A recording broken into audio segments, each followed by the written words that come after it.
这里是位于我国北境深处的一座神秘废弃军事基地，在50年前掏空了整座山体，建设了导弹库、油料库以及弹药库，使得这里成为了当时中国最大的地下物资存储基地，同时还存放了大量的武器弹药物资。但是恰好它的位置过于神秘，藏在大兴安岭的深山中，直到20年前大家才知道它的存在。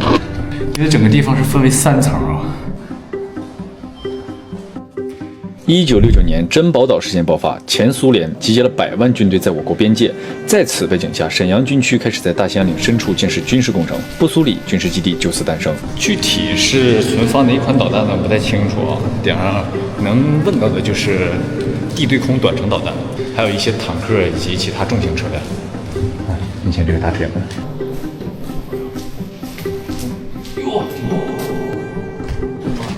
挺重。但是到了20世纪末，苏联解体，国际形势呢发生了巨大的变化，军事基地失去了它原有的战略防御意义。于2001年，当地政府进行投资，把军事基地改造成了景区。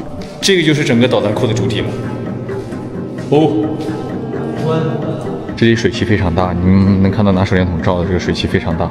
往里走看看里面是什么。来到之后发现它实际对外开放的面积其实不大。例如我们现在所在这个导弹库几乎不对外开放。整个导弹库呢，纵深达400多米，足够容纳整个装甲师的装备，高度5米，宽度是8米。冷战时期呢，这里配备了很先进的短程地对空导弹，对巩固边防做出了重要的作用。我以为这位置是尽头，它这个有个拐弯，它这个位置做的，它挺大一个拐弯，能往里走。这么深，我去，过了一个超级大拐弯，还有里边竟然，就看人现在咱俩这个样子，就好像是那个恐怖片即将发生，就咱俩现在这形象。我觉得咱们再往里面走个500米左右，如果要是还是走不到尽头，我可以往回走了。它这个导弹库是真大呀，这全是300米。还有门，还有小门。真是前面有个小门，我们从前面那个小门出去看看。我感觉它这个应该是可能是通往另外一个位置的。这导弹库，这里边这水汽，哎呦，真是一望无尽的前面。还能往前走，我估计它应该是从另外一个口出来的。有可能。往前快走2步。哎呀，什么情况？不知道啊！我操，什么情况？这你们才真正恐怖的地方。你好有人啊！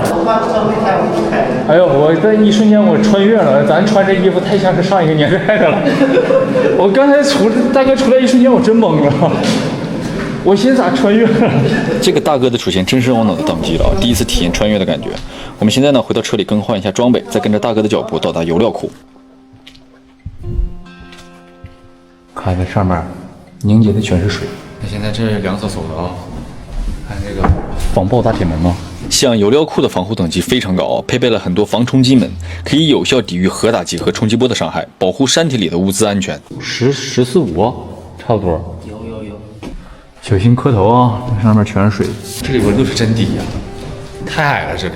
这上面都是通风的管道。它这个油料库之前是由女兵打造的，花了3年啊，全是女兵打造的，可能就是因为山体结构是比较矮、比较小的那种。这地方磕一下破伤风啊都！哎呦我天，这锈的！这个冰红茶，这可有年代啊，这一直没人清理啊。已经褪色了。哎呦，这个冰红茶这个盒我都好几年没见着这个。这是冰啊，我还以为是水呢。对，下边是冰啊，不是，下边是冰。下面是冰啊。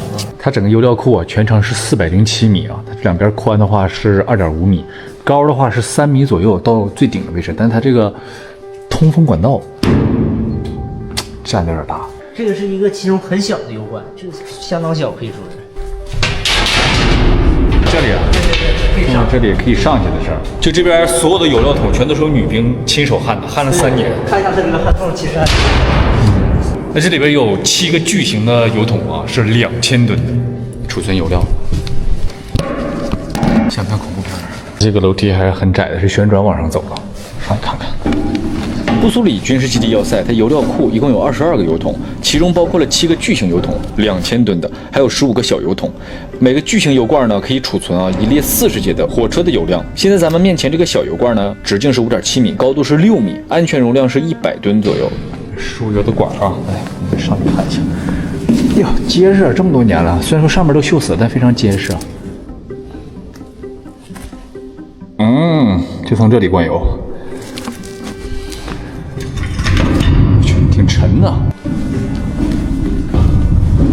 空的，所以说应该是没有任何空气的压力的。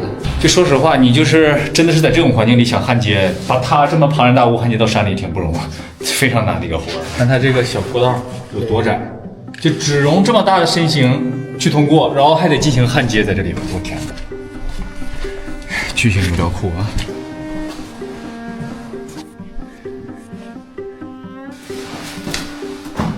这边其实比另一边宽了一些。我去，真高啊！走到这里的时候就很窄了，你就必须把你的肩膀给缩到一起，你才能往上爬。等会儿啊，上面我以为是直接到底。不是，上面应该是还有一个天井，看一下啊。啊，不是天井，是另一层。另一层。对。哇！啊，那是呗，好大一股机油味儿啊！因为整个地方是分为3层啊。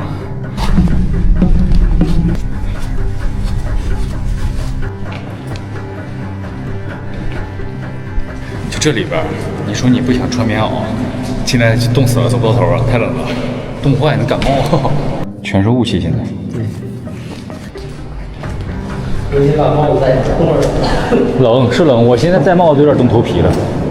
哦，这里好热呀！哎，有热气啊！啊，这里有热气。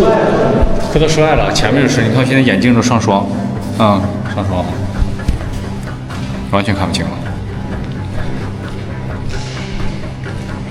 里边极寒刺骨。有没有说在那个地下待了好几年，然后突然出现的感觉？就这种感觉，就这种感觉，感觉在这辐射，从辐射地下出来了。现在对，出来之后生机盎然。